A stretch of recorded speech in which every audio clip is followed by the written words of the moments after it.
Horror कहानियाँ थी। गाना। आज 20 सालों बाद रमेश अपनी दुल्हन नैना के साथ अपने गांव के अपने पुराने घर आता है। सभी लोग बहुत खुश थे। रूपा भी अपनी बहू का स्वागत करने में लगी थी। पर ये क्या, रूपा जैसे ही अपनी बहू की आरती उतारने जाती है, अचानक से तेज हवाएं चलने लगती है। घर की लाइट चली जाती है और आरती का थाल का दीपक बुझ जाता है। माँ, ये सब क्या हो रहा है? अचानक से ये मौसम कैसे बदल गया? अरे बेटा, ये गांव है। गांव में अक्सर ऐसा ही होता है। किसी भी वक्त मौसम बदल जाता है और कभी भी लाइट चली जाती है। दीपाली बेटा, किचन से मोमबत्तियां तो ले आ। रूपा के कहने पर दीपाली किचन में मोमबत्ती लेने जाती है। लाइट ना होने की वजह से घर में काफी अंधेरा था, इसलिए दीपाली अपने फोन का टॉर्च ऑन करती है और टॉर्च ऑन करते ही उसे महसूस होता है जैसे कोई उसके सामने से गुजरा हो। मुझे ऐसा क्यों महसूस हुआ कि मैंने अभी यहाँ किसी को देखा? क्या सच में यहाँ कोई था या ये सिर्फ मेरा वहम था? अरे दीपाली बेटा, मिले कि नहीं मोमबत्ती? हाँ माँ, बस अभी लाती हूँ। दीपाली सारी बातों को भूलकर मोमबत्ती जलाती है और जैसे ही मोमबत्ती लेकर वापस बाहर जाने के लिए पीछे मुड़ती है तो उसके सामने एक 10 साल की छोटी बच्ची खड़ी होती है। उस बच्ची की एक झलक देखते ही दीपाली डर जाती है और जोर जोर से चिल्लाने लगती है। तभी अचानक से लाइट आ जाती है। दीपाली की आवाज सुनकर शंकर और छोटा भाई पवन उसके पास पहुंचते हैं। क्या हुआ दीपावली बेटा? पापा, मैंने किसी को देखा। दीदी यहाँ पर कोई नहीं है। अंधेरे में वहम हुआ होगा आपको।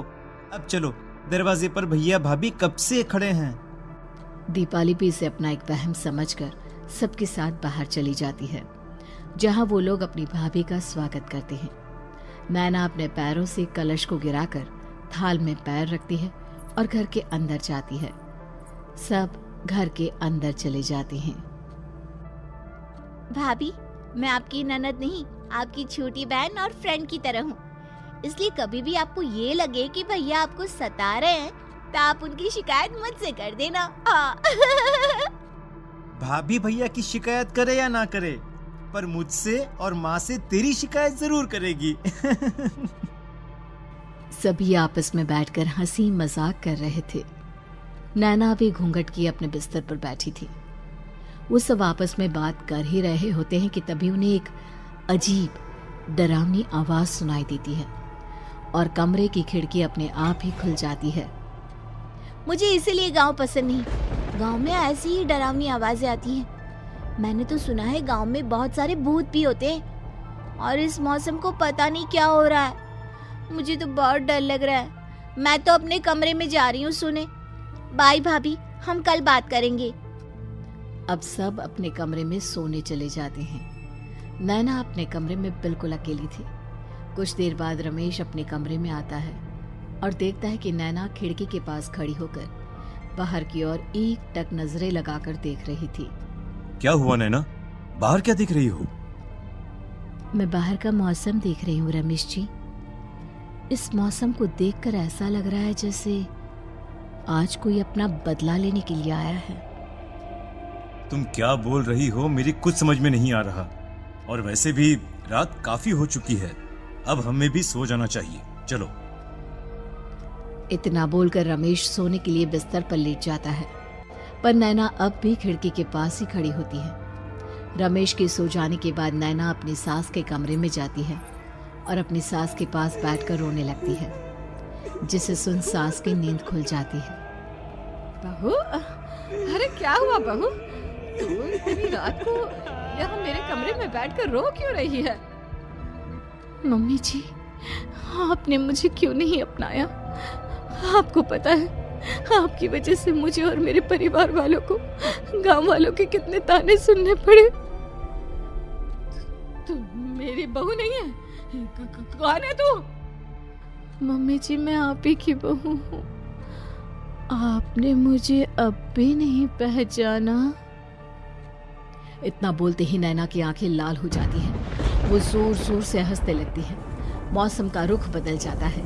कमरे की खिड़कियां और दरवाजे अपने आप ही खुलने और बंद होने लगते हैं।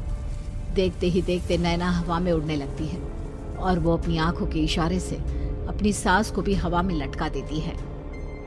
तेरी वजह से मुझे और मेरे घर वालों को ताने सुनने पड़े। तूने जो पाप किया है तुझे उस पाप की सजा मिलेगी और अब तेरी इस गलती की सजा तेरा पूरा परिवार भुगतेगा। इस तरह से नैना बड़ी ही बेरहमी से अपनी सास को मार डालती है और आराम से अपने कमरे में जाकर सो जाती है। अगली सुबह जब घर वालों को कमरे में रूपा की लाश मिलती है तो उन लोगों के पैरों तले जमीन खिसक जाती है। कल तक माँ बिल्कुल ठीक थी, फिर अचानक ऐसा क्या हुआ रात को कि माँ हम सबको छोड़कर चली गई। सारी गलती मेरी है। बेटे की शादी की खुशी में मैं ही रात को घर वापस नहीं आया और चला गया अपने गांव के दोस्तों से मिलने। अगर रात को मैं अपनी रूपा के साथ होता तो शायद आज वो हमें छोड़कर न जाती। घर में शोक का माहौल पसर गया था, पर नैना को इस बात से कोई फर्क नहीं पड़ रहा था और ये बात कहीं ना कहीं पवन को भी समझ में आ रही थी। अब ऐसे ही कुछ दिन बीतते हैं और 1 महीने के अंदर ही अंदर शंकर की भी मौत हो जाती है। पहले माँ छोड़कर चली गई और अब पिताजी। क्या हो गया है हमारे घर को? पता नहीं किसकी नजर लग गई है। भैया ये घर सही नहीं है। हम जब से इस घर में आए हैं कुछ न कुछ बुरा ही हो रहा है। हमें यहाँ से वापस शहर चले जाना चाहिए। जहाँ रमेश, दीपाली और पवन का रो रो कर बुरा हाल था, वहीं नैना अपने कमरे में बैठी आराम से मेकअप कर रही थी। दीदी मुझे तुमसे कुछ बात करनी है। मुझे लगता है कि इन सब के पीछे भाभी का हाथ है। पवन तू ये सब क्या कह रहा है? तू होश में तो है ना? अगर भैया भाभी ने तेरी ये बकवास बात सुन ली तो उनके दिल पर क्या गुजरेगी? तू भाभी पर इतना बड़ा इल्जाम कैसे लगा सकता है? दीदी आप खुद ही देख लो ना। हम जब से इस घर में आए हैं सब कुछ बदल गया है। शादी से पहले नैना भाभी ऐसी बिल्कुल नहीं थी, पर अब वो किसी से बात नहीं करती। ज्यादातर अकेले अपने कमरे में ही रहती है और कभी उनसे बात करो भी तो न जाने कैसी अजीबोगरीब तरह की बातें करने लगती हैं। तू पागल हो गया है।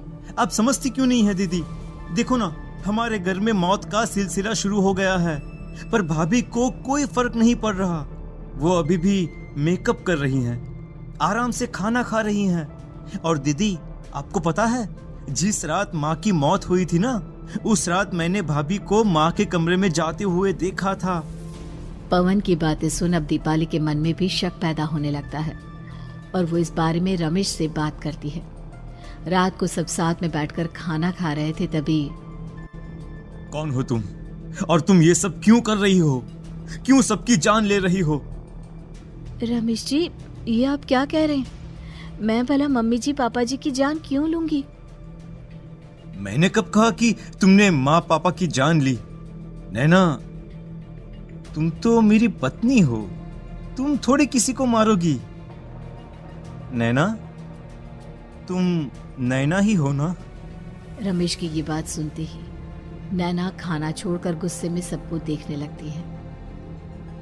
नैना की गुस्से भरी आंख को देखकर तीनों भाई बहन डर जाते हैं। तभी नैना जोर जोर से हंसने लगती है।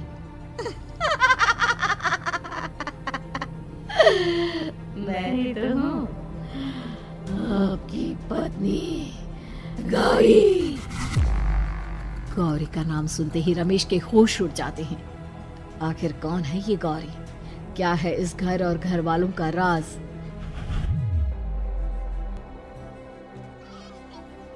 हमारे दोनों बच्चे एक साथ कितने अच्छे लग रहे हैं ना?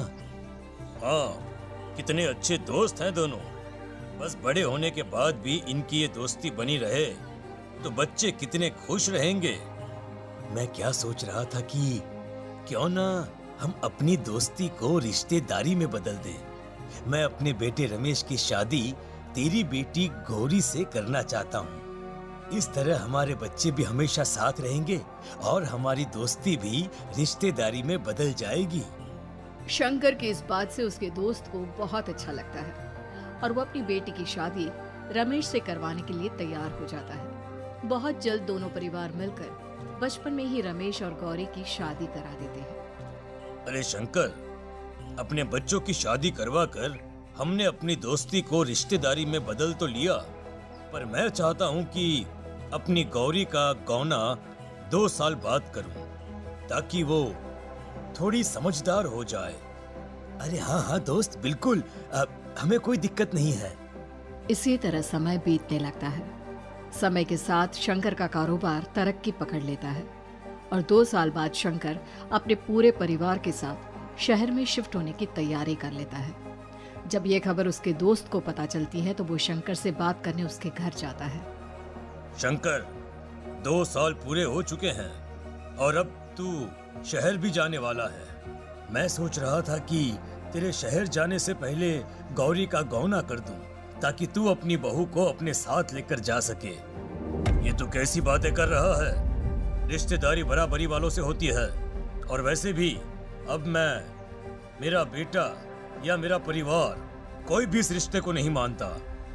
ये तू कैसी बातें कर रहा है दोस्त?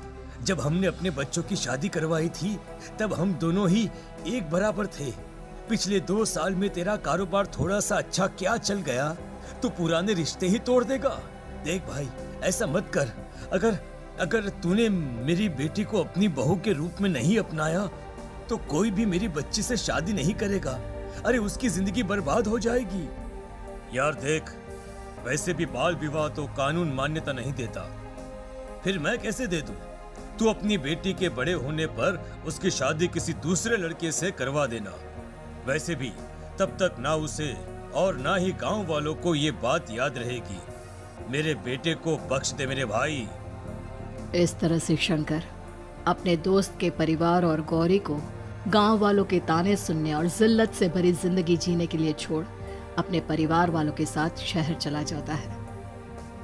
अरे इनकी गोरी में ही कोई दोष होगा, तभी तो लड़के वालों ने इनकी बेटी को अपनी बहू के रूप में नहीं अपनाया और उसको यहाँ छोड़कर शहर चले गए। अब कौन थामेगा ऐसी लड़की का हाथ?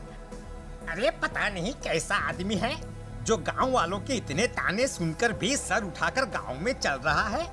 अरे अगर मेरी बेटी के साथ ऐसा हुआ होता ना तो मैं तो शर्म के मारे मर ही जाता। हाँ, दिन रात लोगों की नजरों में अपने लिए ग्रहण देख और सबके ताने सुन सुन अब गौरी के पिता हिम्मत हारने लगते हैं और एक रात गौरी के माता पिता खुदकुशी कर लेते हैं।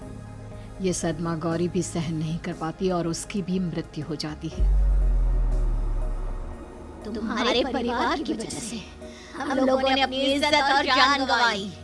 इसका बदला तो तुम्हें चुकाना पड़ेगा, वो भी अपनी जान देकर।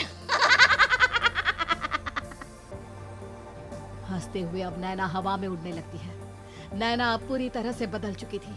गौरी की आत्मा उसके शरीर पर हावी हो चुकी थी। उसकी आंखें सफेद, पैर उल्टे, चेहरा काला और बाल बिखर गए थे। अब गौरी अपनी शैतानी शक्तियों से घर के हर कोने को अपने काबू में कर लेती है और सीधी दीवार पर जाकर चिपक जाती है। मुझे अपना बदला चाहिए। बदला लूंगी मैं तुम सबको खत्म कर दूंगी। गौरी इतनी तेज चिल्ला रही होती है कि उसकी आवाज से घर के सारे कांच टूट जाते हैं। सामान इधर उधर गिरने लगता है और ये सब देखकर तीनों भाई बहन के होश उड़ जाते हैं। बचाओ, भागो भागो। उन तीनों को अपनी जान बचाने के लिए यहाँ से वहाँ भागता देख गौरी जोर जोर से हंसने लगती है। तभी दीपाली घर से बाहर निकलने लगती है, जिसे देख गौरी गुस्से में अपनी शक्तियों से तुरंत घर का दरवाजा बंद कर दीपाली को हवा में उड़ा देती है। बाहर भागी थी, मुझसे बचकर भागना चाहती है, कोई नहीं बचेगा, आज तुम सब मरने वाले हो। अचानक घर में भूतिया आवाजें गूंजने लगती है, तेज हवाएं चलने लगती हैं, सोफा, टेबल, कुर्सी सब हवा में उड़ने लगता है। ये सब देखकर रमेश, दीपाली और पवन की रूह कांप जाती है। घर में ये सब होते हुए और अपनी बहन को हवा में उड़ते हुए देख रमेश और पवन को भी समझ में नहीं आ रहा था कि वो क्या करे, कैसे अपनी जान बचाए। इतने में गौरी अपनी आंखें दीपाली की तरफ करती है और अपनी शैतानी शक्तियों से उसका गला दबाने लगती है। भागने का बहुत शौक है ना, अब मैं तुझे इस दुनिया से ही भगा दूंगी। इतना बोलकर गौरी दीपाली को उठाकर फेंक देती है और दीपाली दीवार से टकराकर नीचे गिर जाती है। दीपाली के पूरे शरीर में चोट के निशान होते हैं और वो उठ भी नहीं पाती। दोनों भाई भागते हुए अपनी बहन के पास जाते हैं। ये तो बस शुरुआत है, मैं तुम तीनों को तड़पा कर मारूंगी। अरे अरे पर हमने क्या किया है? हम तीनों भाई बहन तो निर्दोष हैं। गलती तो हमारे माता पिता ने की थी और उन्हें तुम पहले ही मार चुकी हो, फिर हमारे पीछे क्यों पड़ी हो? पवन के इतना बोलते ही गौरी एक हवा के झोंके की तरह उसके पास आती है और उसका गला पकड़कर उसे हवा में उठा देती है और रमेश को गुस्से भरी नजरों से देखती है। गलती मेरे परिवार की नहीं थी, पर सबको मरना पड़ा। मैं किसी को नहीं छोड़ूंगी। गौरी पवन को हवा में उछाल देती है, जिस पर कमरे की छत से टकराकर जमीन पर आकर वो गिरता है। उसके सर और शरीर पर जगह जगह चोट लग जाती है और खून बहने लगता है, जिसे देख अब रमेश से चुप नहीं रहा जाता। गौरी, तुम्हारा गुनहगार मैं हूँ। तुम्हारी शादी मुझसे हुई थी। अगर तुम्हें बदला चाहिए तो मुझसे लो। मेरे भाई बहन को छोड़ दो। तुम मुझे मार दो। मरना तो सबको पड़ेगा। अरे पर इसमें उन दोनों की कोई गलती नहीं है। प्लीज, मैं मानता हूँ कि तुम और तुम्हारे परिवार के साथ जो कुछ भी हुआ वो गलत था, पर गौरी, मैं प्लीज मेरे भाई बहन को छोड़ दो। उन्हें तो इस बात के बारे में कुछ भी पता नहीं है। उनका इस सबसे कोई लेना देना नहीं है। तुम और तुम्हारा परिवार यही चाहता था ना कि मैं तुम्हें अपना लूं। उस समय मैं बच्चा था। मेरे पास इतनी समझ नहीं थी, पर आज मैं तुम्हें तुम्हारे इसी रूप में अपनाता हूँ। मेरे साथ जो करना है कर लो, बस मेरे भाई बहन की जान बख्श दो उनकी जान। रमेश की ये बात सुनकर गौरी का गुस्सा थोड़ा शांत होता है। ठीक है, मैं तुम्हारे भाई बहन को नहीं मारूंगी, पर तुम्हें मरना होगा और तुम्हारी आत्मा को मेरे साथ शादी करनी होगी। मुझे मंजूर है। अब रमेश गौरी के साथ छत पर जाता है और छत से नीचे कूद जाता है। रमेश के मरते ही गौरी उसकी आत्मा को अपने साथ ले जाती है और इस तरह से रमेश खुद मरकर